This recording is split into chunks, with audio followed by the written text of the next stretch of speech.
Today we're going to be talking about Joan the Maid on Wattpad by Kristen Pham. This is a book I actually used to read a long time ago. I love Joan the Maid.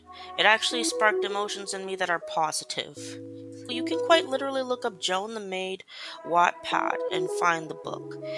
It's by Kristen Pham Download Speechify. on my Wattpad page. I have it pinned. Go to the website Speechify and add it to your browser. Speechify will basically read any Wattpad book for you. You can even read my web novel books, all linked in the description. Kristen Pham, if you're watching this, I'm a small YouTuber, so you have to share this if you like it. The thing I liked about Joan the Maid is that it's actually kind of realistic in my opinion. Even if humans do evolve, we're sentient. I like this book for 3 reasons. Number one, it's not one of those Wattpad books that have the character get into this toxic romance where they abuse you. Like, there are tons of dystopian books that do this, some that don't, but it's kind of ruined Wattpad books for me. It's pure creativity in this book, and that's what I love about it. It has a good plot premise. It's different. Instead of them just being oppressed because they're clones, it's actually because of a deeper underlying reason. People see them as less evolved. And this takes me to my third point. This seems exactly like why someone may oppress a clone. If you go online and you look up clones, some people may make ignorant questions about clones, but the replies are different. They'll humanize the clones, they'll say they're just like everyone else. Even some Christians will behave the same. It's the case of the first IVF kid. Everyone was against IVF. At that time, And then once the child is born, everyone starts rallying around the baby, calling it cute. This is particularly the news media. People were totally against the concept of IVF, but they were not against the child, so to speak. People are against the concept of cloning, but not the baby itself.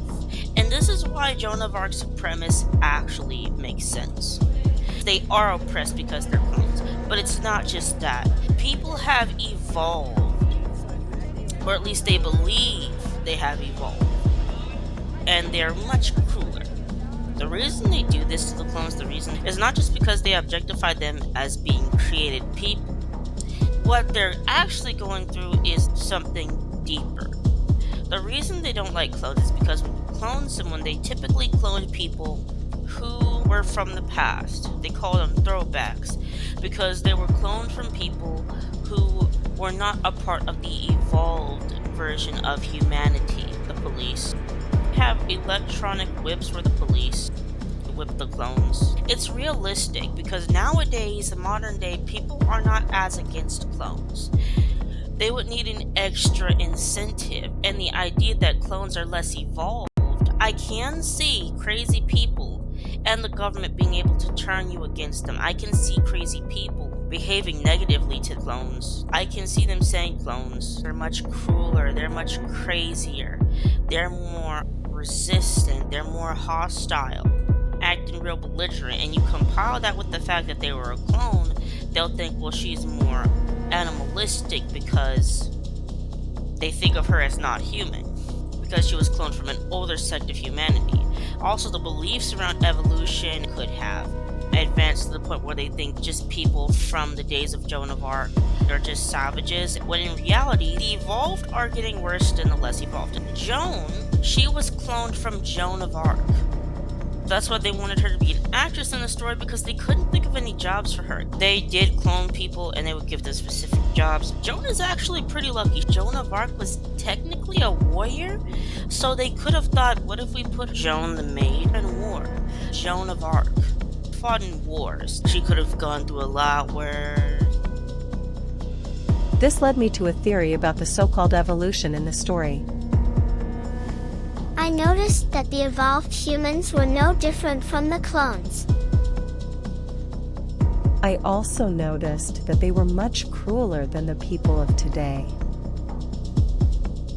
They had chosen to genetically modify clones to die when kissing, having sex, etc., to prevent them breeding with the evolved humans. The disease can only be caught by the clones. There are even rumors of celebrities raping the clones of famous people like Marilyn Monroe. What if the evolution of humanity in the story is a lie, a pawn of government propaganda to force clones into subjugation? Many governments have told lies to put even other countries in the messes they are in right now. The evolved say that clones are brutes, but the evolved act worse than the clones they hate so much. The behavior may mean that they've never evolved. It may mean that when a new government took place, they felt like the president wanted a new slave race, so they made clones.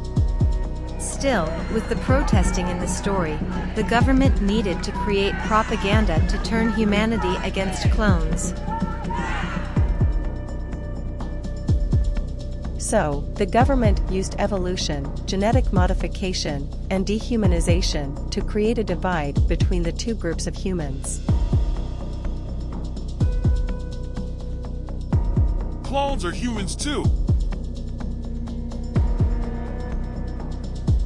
Protests continued, however, and some clones were working to move out of the US.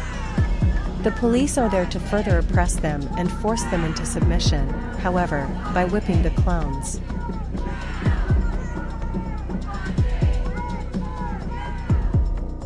My theory is basically that the humans never went through another course of evolution. The government made that up to create a justification for oppressing those from a previous version of humanity. Clones even have to go to cloning centers to have their children. I vaguely remember that they made clones infertile. It seems like humanity hates clones for being not as evolved rather than being a clone alone. They hate clones for being our version of humanity, or, if my theory is correct, a version from the past.